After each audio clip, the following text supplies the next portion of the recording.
जय गौ माता, वंदे गो मातरम। दोस्तों, आईआईटी पास आउट जो व्यक्ति गोबर के ऊपर काम कर रहा है, दोस्तों गोबर में आज तक कोई समझ नहीं पाया है कि गोबर के अंदर क्या है। अभी इन्होंने क्या बताया मैं तो समझ भी नहीं पाया, हम उसी से ही समझने का प्रयास करते हैं। अपना नाम, क्वालिफिकेशन और क्या करते हैं वो बताइए। मैं डॉक्टर सत्यप्रकाश वर्मा, आईआईटी बॉम्बे से ग्रेजुएट और पीएचडी, और यूएस से मेरी सेकंड पीएचडी है। जैसे सर ने कहा कि अभी तक कोई समझ ही नहीं पाया कि गोबर में होता क्या है, तो मैं आपकी मुश्किल आसान कर देता हूँ। गोबर दो चीज़ों से मिलकर बनता है, एक होता है सेलुलोज और दूसरा होता है लिग्निन। मोटी भाषा में कहूँ तो ये लिग्निन गाय के गोबर का गोंद है और ये वो सेलुलोज है जिसे इस गोंद के साथ बांध देते हैं तो गोबर बन जाता है। हम यहाँ पर क्या कर रहे हैं, जैसे दूध फाड़ने की तकनीक होती है फर्मेंटेशन, और उससे दही बनाने के बाद आप 1000 प्रकार के उत्पाद बना सकते हैं। सेम उसी तरीके से यदि आप गोबर के दोनों तत्वों को अलग अलग कर लें तो इससे आप 1000 प्रकार के नए उत्पाद बता सकते हैं। क्या बात है। उदाहरण के तौर पर ये जो यहाँ पर आपको पाउडर या फिल्म की फॉर्म में दिख रहा है, ये अल्फा नैनो सेलुलोज है। 1 किलो देसी गाय के गोबर से निकलता है 8 से 10 ग्राम, लेकिन 1 ग्राम की कीमत होती है 800 रुपये से लेके 8000 रुपये। वाह, क्या बात है। यानी 1 किलो गोबर का मतलब हुआ 8000 रुपये से लेके 80,000 रुपये का रेवेन्यू। ये जो गाय के गोबर का गोंद या लिग्निन जिसे हम कहते हैं, इसकी कीमत होती है 45 रुपये से 50 रुपये किलो, और ये इस्तेमाल होता है आपकी प्लाईवुड इंडस्ट्री के लिए, जो चिपकाने वाला अधेसिव होता है उसके लिए।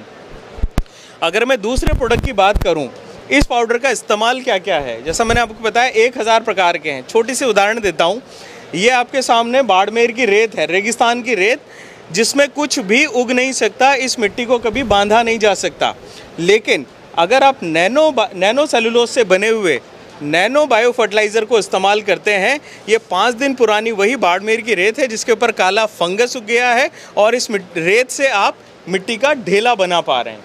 यानी इसमें कैरियर भी है और न्यूट्रिएंट भी है। उसी sand convert to soil, sand को सॉइल में कन्वर्ट करने का फॉर्मुलेशन। दूसरा, अगर आप देखेंगे ये नैनो पुट्टी है, अगर आप इस पुट्टी के बोर्ड को रगड़ेंगे, ये पुट्टी आपके हाथ पे नहीं आती। दैट मीन्स ये बेसिकली सरफेस के ऊपर कोटिंग का काम कर रही है, जबकि पुट्टी, नॉर्मल पुट्टी ये काम नहीं करती है। ये वाटरप्रूफ है, वॉशेबल है, हर कलर में अवेलेबल होती है।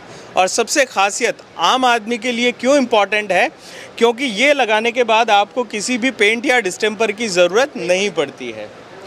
तो मोटा मोटी भाषा में कहूँ, अगर हम गाय के गोबर का प्रसंस्करण करें और उससे नैनो सेलुलोज और लिग्निन सेपरेट करें तो हम गौशालाओं को भी आत्मनिर्भर बना सकते हैं, और गौ माता के जो वेस्ट उत्पाद हैं उनसे बहुमूल्य चीज़ें निकाल के हमारे पशुपालक, गौशाला और राष्ट्र सबको समृद्ध और आत्मनिर्भर बना सकते हैं। ये मेरा लक्ष्य भी है। तो बहुत बहुत शुभकामनाएं, बहुत बहुत साधुवाद। ईश्वर आपको ऐसे ही पागलपन भरा रखे आपके दिमाग में, ताकि और संशोधन करें, और इतना संशोधन करें कि गाय का 1 ग्राम गोबर 10,000 का हो जाए, है ना। एक चीज़ और मैं कहना चाहूँगा, मेरा मानना है कामधेनु वेद और विज्ञान का सेतु है।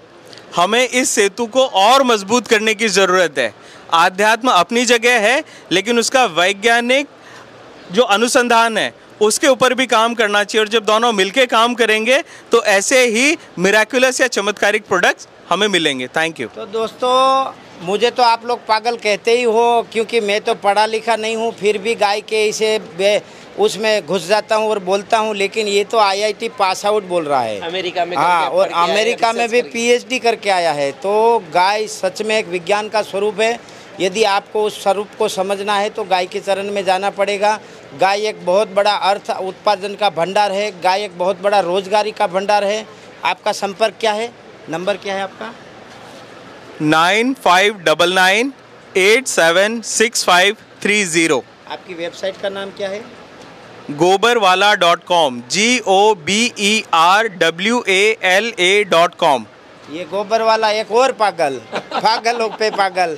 तो ये तो पूरा राजकोट का गौटेक है ना, वो ऐसे लोग आए हैं कि आप साइंस की परिभाषा को समझने के लिए यहाँ रूबरू आना पड़ेगा। इतने एक से बढ़कर एक विज्ञान को लेकर आए हैं और यही देश की सफलता है कि इस विषय को लेकर देश के युवा आगे बढ़े ताकि और जानकारी नहीं निकले।